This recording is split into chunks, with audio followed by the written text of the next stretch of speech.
ನನ್ನ ಪ್ರೀತಿಯ ಪುಟ್ಟ ಮಕ್ಕಳೇ, ಮೊದಲ ಕಥೆ ಕೇಳಿದ ನೀವೆಲ್ಲ ಈಗ ಎರಡನೇ ಕಥೆ ಕೇಳೋಕೆ ಕಾತುರದಿಂದ ಕಾಯ್ತಾ ಇದ್ದೀರಿ ಅಲ್ವಾ? ಹಾಗಾದರೆ ತಡವೇಕೆ? ಶುರು ಮಾಡೇ ಬಿಡೋಣವಾ? ಇಂದಿನ ಕಥೆಯ ಶೀರ್ಷಿಕೆ ಬಲಶಾಲಿ ಯಾರು ಅಂತ. ಒಮ್ಮೆ ಗಾಳಿರಾಯನಿಗೆ ತನ್ನ ಬಗ್ಗೆ ತುಂಬ ಅಹಂಕಾರ ಉಂಟಾಯಿತು. ಈ ಜಗತ್ತಿನಲ್ಲಿ ನನ್ನಂಥ ಬಲಶಾಲಿ ಯಾರೂ ಇಲ್ಲ, ನಾನು ಅತ್ಯಂತ ಶಕ್ತಿವಂತ, ಸಮಾನರಾರಿಹರು ಎನ್ನಯ ಸಮಾನರಾರಿಹರು, ಸಮಸ್ತ ಜಗದಲ್ಲಿ ಯುಗ ಯುಗಗಳಲ್ಲಿ ಸಮಾನರಾರಿಹರು ಎಂದು ಹಾಡು ಹಾಡ್ತಾ ಸುತ್ತುತ್ತಾ ಇದ್ದಂತೆ. ನಾನು ಬಲಶಾಲಿ, ನಾನು ಶಕ್ತಿಶಾಲಿ, ನನ್ನನ್ನು ಎದುರಿಸುವವರು ಯಾರಿದ್ದಾರೆ ಈ ಭೂಮಂಡಲದಲ್ಲಿ ಅನ್ನುತ್ತ ಹಾರಾಡ್ತಾ ಸುತ್ತುತ್ತಾ ಇರುವಾಗ ಅವನಿಗೆ ಆಕಾಶದಲ್ಲಿ ಹೊಳೆಯುವ ಸೂರ್ಯ ಕಂಡನಂತೆ. ಸೂರ್ಯನನ್ನು ನೋಡಿ ಗಾಳಿರಾಯ ಹೇಳಿದ, ಏನೋ ಸೂರ್ಯ, ಈ ಜಗತ್ತಿನಲ್ಲಿ ನಾನೇ ತುಂಬ ಶಕ್ತಿಶಾಲಿ ಗೊತ್ತಾ ನಿನಗೆ? ನಾನು ದೊಡ್ಡ ದೊಡ್ಡ ಮರಗಳನ್ನು ಬುಡಮೇಲು ಮಾಡಬಲ್ಲೆ, ಬೃಹತ್ ಕಟ್ಟಡಗಳನ್ನು ಕ್ಷಣದಲ್ಲೇ ನೆಲಸಮ ಮಾಡಬಲ್ಲೆ, ಎಲ್ಲ ಮೋಡಗಳನ್ನು ಚೆಲ್ಲಾಪಿಲ್ಲಿ ಮಾಡಬಲ್ಲೆ, ಊರಿಗೆ ಊರನ್ನೇ ನಿರ್ನಾಮ ಮಾಡಬಲ್ಲೆ. ಅಯ್ಯೋ, ನಿನಗೇನು ಗೊತ್ತು ಮಣ್ಣು? ನೀನು ಯಾವಾಗಲೂ ಅರ್ಧ ಭೂಮಿಗೆ ಮಾತ್ರ ಬೆಳಕು ಕೊಡುವವನು, ಇನ್ನರ್ಧ ಭೂಮಿ ಯಾವಾಗಲೂ ಕತ್ತಲಲ್ಲಿರುತ್ತದೆ.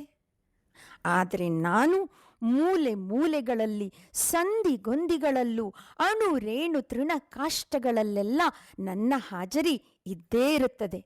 ಆದರೆ ನೀನು ಎಂಥ ಅಶಕ್ತ ಅಂದರೆ, ಚಿಕ್ಕ ಚಿಕ್ಕ ಮೋಡಗಳೆಲ್ಲ ನಿನ್ನನ್ನು ಮುಚ್ಚಿ ಹಾಕಿಬಿಡುತ್ತವೆ, ನೀನೆಲ್ಲೋ ನನಗೆ ಸಮ ಅಂತ ಅಣಕಿಸೋಕೆ ಶುರು ಮಾಡ್ದ. ಆಗ ಸೂರ್ಯ ನಕ್ಕು ಸುಮ್ಮನಾಗ್ತಾನಂತೆ. ಆದರೆ ಇಷ್ಟಕ್ಕೆ ಬಿಡದೆ ಗಾಳಿರಾಯ ಮತ್ತೆ ಹೇಳ್ತಾನೆ, ನೋಡಲ್ಲಿ, ದೂರದಲ್ಲಿ ಒಬ್ಬ ಮನುಷ್ಯ ನಡೆದುಕೊಂಡು ಹೋಗ್ತಾ ಇದ್ದಾನಲ್ವಾ, ಅವನನ್ನು ಎತ್ತಿ ತುಂಬ ದೂರಕ್ಕೆ ಬಿಸಾಡಿ ಬಿಡಬಲ್ಲೆ ನಾನು. ಆವಾಗಲಾದರೂ ಒಪ್ಪಿಕೊಳ್ತೀಯ ನೀನು ನಾನು ಅತ್ಯಂತ ಶಕ್ತಿಶಾಲಿ ಅಂತ? ಆಗ ಸೂರ್ಯ ಹೇಳ್ತಾನೆ, ಅಯ್ಯ ಗಾಳಿರಾಯ, ಯಾಕಪ್ಪ ಮನುಷ್ಯನಿಗೆ ನೋವು ಕೊಡೋದು? ಆ ತೊಂದರೆ ಕೊಡೋದು ಬೇಡ, ಬೇಡವೇ ಬೇಡ. ಆದರೆ ನೀನು ಒಂದು ಕೆಲಸ ಮಾಡು ಗಾಳಿರಾಯ, ಹೇಗಾದರೂ ಮಾಡಿ ನಿನ್ನ ಶಕ್ತಿಯಿಂದ ಆ ಮನುಷ್ಯ ಹೊದ್ದುಕೊಂಡಿರುವ ಶಾಲನ್ನು ಅವನೇ ಅವನ ದೇಹದಿಂದ ತೆಗೆಯುವಂತೆ ಮಾಡ್ತೀಯಾ? ಮಾಡು ನೋಡೋಣ ಅಂತ ಹೇಳಿದ. ಅದಕ್ಕೆ ಗಾಳಿರಾಯ ಅಂದ, ಇದೇನಿದು, ಈ ಪಂಥವನ್ನು ಚಿಟಿಕೆ ಹೊಡೆಯುವುದರಲ್ಲಿ ಮಾಡಿಬಿಡ್ತೇನೆ, ನಾನು ಗೆದ್ದು ಬಿಡ್ತೇನೆ ನೋಡು ಅಂತ ಜೋರಾಗಿ ಗಾಳಿ ಬೀಸೋಕೆ ಶುರು ಮಾಡಿದ.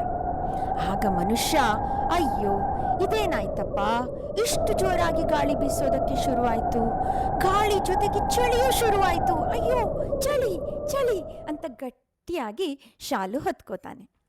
ಗಾಳಿ ಬೀಸಿದಷ್ಟು ಅವನು ಮತ್ತಷ್ಟು ಗಟ್ಟಿಯಾಗಿ ಶಾಲನ್ನು ಹೊದ್ದುಕೊಂಡ.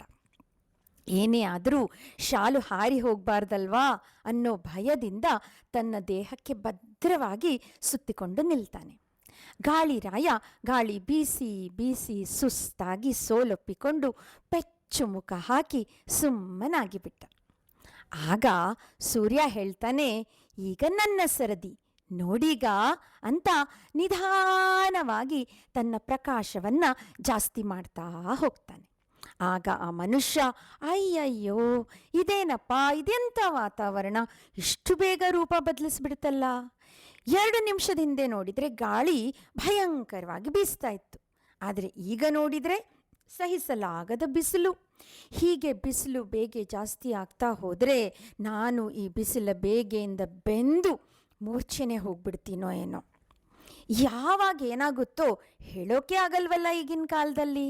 ಅಯ್ಯೋ ದೇವ್ರೆ ಅಂತ ಶಾಲು ತೆಗೆದು ಮಡಚಿಟ್ಕೊಂಡು ನಡೆಯುತ್ತಾ ಮುಂದೆ ಹೋದ. ಗಾಳಿರಾಯನಿಗೆ ತನ್ನಿಂದ ಇಷ್ಟು ಸಣ್ಣ ಕೆಲಸ ಮಾಡಲಿಕ್ಕಾಗಲಿಲ್ವಲ್ಲ ಅಂತ ತುಂಬ ನಾಚಿಕೆ ಆಯಿತು. ತನ್ನ ತಪ್ಪಿನ ಅರಿವಾಗಿ ಸೂರ್ಯನಲ್ಲಿ ಕ್ಷಮೆ ಕೇಳಿದ. ಆಗ ಸೂರ್ಯ ಹೇಳ್ತಾನೆ, ನೋಡು ಗಾಳಿರಾಯ, ಯಾವಾಗಲೂ ಎಲ್ಲರಿಗೂ ಸಹಾಯ ಮಾಡಬೇಕೇ ಹೊರತು ನಮ್ಮ ಶಕ್ತಿ ಪ್ರಯೋಗದಿಂದ ಅವರಿಗೆ ತೊಂದರೆ ಕೊಡಬಾರ್ದು. ಅದಲ್ಲದೆ ಎಲ್ಲರಲ್ಲೂ ಏನೋ ಒಂದು ಶಕ್ತಿ, ಒಂದು ಕೌಶಲ್ಯ ಇದ್ದೇ ಇರುತ್ತೆ. ಆ ಶಕ್ತಿಯ ಬಗ್ಗೆ ಸೊಕ್ಕು ಇರಬಾರ್ದು ಮತ್ತು ಅದನ್ನೇ ದೊಡ್ಡದು ಮಾಡಿ ಬೇರೆಯವರನ್ನು ಹೀಯಾಳಿಸಬಾರದು ಎಂದು ಬುದ್ಧಿ ಹೇಳಿದ. ಹೌದು, ಇದೊಂದು ದೊಡ್ಡ ಪಾಠ ಕಲಿತೆ ನಾನು ಅಂತ ಗಾಳಿರಾಯ ಹೇಳಿ ಅಲ್ಲಿಂದ ಮರೆಯಾದ. ಹೇಗಿತ್ತು ಕಥೆ? ಮುದ್ದು ಮಕ್ಕಳೇ, ಪ್ರತಿಯೊಂದು ಕಥೆಯಲ್ಲೂ ಒಂದಕ್ಕಿಂತ ಹೆಚ್ಚು ನೀತಿ ಪಾಠಗಳು ಅಡಗಿರುತ್ತವೆ. ಈ ಕಥೆಯಿಂದ ನೀವು ಏನು ತಿಳಿದುಕೊಂಡ್ರಿ ಎಂದು ನನಗೆ ತಿಳಿಸ್ತೀರಾ? ಹಾಗೆ ನಿಮ್ಮ ಅಮ್ಮನಿಗೆ ಕಮೆಂಟ್ ಮಾಡೋದಕ್ಕೂ ಹೇಳ್ತೀರಾ ನೀವು? ಮತ್ತೆ ನಿಮ್ಮೆಲ್ಲರ ಭೇಟಿ ಮಜವಾದ 3ನೆಯ ಕಥೆಯೊಂದಿಗೆ. ಟಾಟಾ.